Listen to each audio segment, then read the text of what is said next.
Hello everyone, আসসালামু আলাইকুম। তো আজকের ভিডিওটা একটু স্পেশাল হবে বিকজ আজকে আমি আম্মুর জন্য রান্না করব। অ্যান্ড আই নো যারা ব্রেস্ট ফিডিং মা আছো তাদের রাতের বেলা অনেক ক্ষুধা লাগে, তাই আমি রাতের বেলা কি খাবো ছানার সাথে দই খেয়েছিলাম। পর ঘুমানোর টাইমে দেখলাম জোজো এভাবে আমার দিকে ভূতের মতো তাকিয়ে আছে। ট্রাস্ট মি, ও বিছানা ছেড়েও বাকি সব জায়গাতে ঘুমাবে। আমি জানি না ও এটা কেন করে, আর ও কি পরিমাণ উঁচুতে যে ঘুমাইছে একবার দেখো তোমরা। এটাকে একটু ভিডিও করে নিচ্ছিলাম যে আমি একা একা দেখবো কেন, সবাইকে দেখাবো রাত্রেবেলা ও কি করে। দেন সকালবেলা আমি ঘুম থেকে উঠে একটা ফ্রেশ এক কাপ চা খেয়ে নিয়েছি যাতে আমার মুড ভালো থাকে অ্যান্ড আমি কাজ করতে অনেক বেশি এনার্জি পাই। এদিকে ভোরবেলা হচ্ছে ছানা বের করছে, তো সে সবাই সেটা খাচ্ছে অ্যাকচুয়ালি। তো বাবু হচ্ছে সবাইকে খেতে দেখে ও নিজে খাওয়া ট্রাই করতেছে, অ্যান্ড ওকে যখন দেওয়া হচ্ছিল না ও অনেক বেশি কান্না করতেছিল। আমরা সবাই ওকে বুঝেছিলাম যে তুমি আর 2-3 মাস পর গেলেই খেতে পারবা, তুমি এখন এটা ধরো না, বা তোমার জন্য এখন এটা না। কিন্তু ও তো মানছেই না, ও ওকে না দিলেও কাটবেই।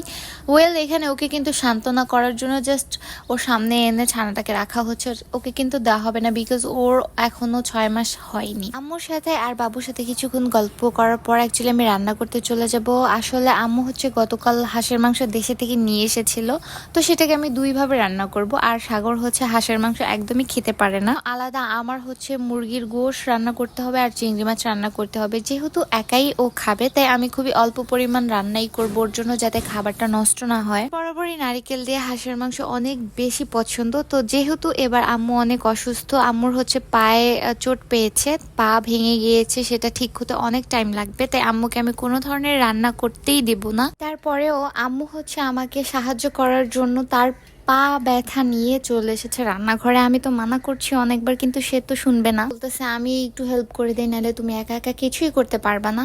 আসলে মা তো মাই, অ্যাকচুয়ালি নিজে মা হওয়ার পর বুঝতে পেরেছে যে সন্তানের জন্য কতটা বেশি কষ্ট হয়।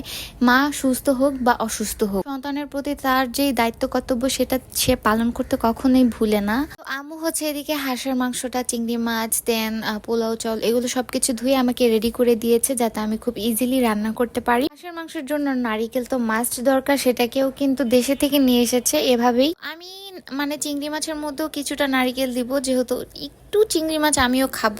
এই জায়গাটাতে আমি চিংড়ি মাছ ভেজে নিয়েছি আর সাথে নারিকেল দিয়ে আমি এটাকে খুব সুন্দর করে রান্না করেছি। এত সুন্দর স্মেল আসতেছিল কি বলবো। ওয়েল আমি রান্না করতে করতে রান্নাঘরের মধ্যে ভাতের সাথে এটা খেয়ে নিয়েছি। আমার এত ভালো লাগছে, আমি যে এত ভালো রান্না করতে পারি সেটা তো আমি আগে জানতাম না। তো এইদিকে হচ্ছে আমি মশলার মধ্যে নারিকেলের পেস্ট দিয়ে দিয়েছি। অ্যাকচুয়ালি নারিকেলটাকে আমি আবার ব্লেন্ডারের মধ্যে দিয়ে পেস্ট করে নিয়েছি যাতে এটা খেতে আরো বেশি মজা হয়, দানাদার না হয়। সো এইদিকে মশলাটা ভালোভাবে কষিয়ে নিচ্ছি। মেন কিন্তু মশলা কষানোটাই বেস্ট, বিকজ মশলাটা যত বেশি কষানো হবে রান্নাটা অত বেশি মজা হবে।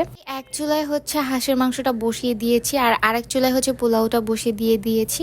আজকে হচ্ছে হাঁসের মাংসটা 2 স্টেপে রান্না করব। একটা হচ্ছে একটু বেশি ঝাল হবে আর একটা হচ্ছে একটু কম হবে, বিকজ আম্মু অতটা ঝাল খেতে পারে না। সো 2 ধরনের রান্না বান্না আর কি চলবে। তো রান্না দেখে আমাকে কেউ জাজ করো না, অ্যাকচুয়ালি আমি ততটা রান্না ভালো পারি না, তো যতটুকু পারি ততটুকু দিয়েই আর কি চেষ্টা করছি। এইদিকে দেখো ধোঁয়া উঠছে আর আমার রান্না প্রায় অর্ধেক কমপ্লিট। আর আমি এই টাইমটাতে ভাবছিলাম প্রেসার কুকারে দিলে অনেক বেশি বেটার হতো, তাহলে তাড়াতাড়ি গোশটা হয়ে যেত। বাট আমি তো প্রেসার কুকারে দিতে একদমই ভুলে গিয়েছি, কড়াইয়ের মধ্যে দিয়ে যতক্ষণ ইচ্ছে ততক্ষণই জ্বালিয়েছি, এর জন্য হচ্ছে একটু দেরি হয়ে গিয়েছিল। তো যাই হোক, আমার হচ্ছে রান্না বান্না একদমই কমপ্লিট। তো এখানে হচ্ছে মুরগির মাংস, চিংড়ি মাছ ভুনা একদম সবকিছু হয়ে গেছে। আম্মু হচ্ছে ভিডিও করতে দেয় না তেমন, বিকজ সে একদমই ভিডিও করতে পছন্দ করে না। তো লাস্টে হচ্ছে দেশ থেকে পায়েস এনেছিল, সেটাই খাচ্ছিলাম। আর ভিডিওটা এই পর্যন্তই।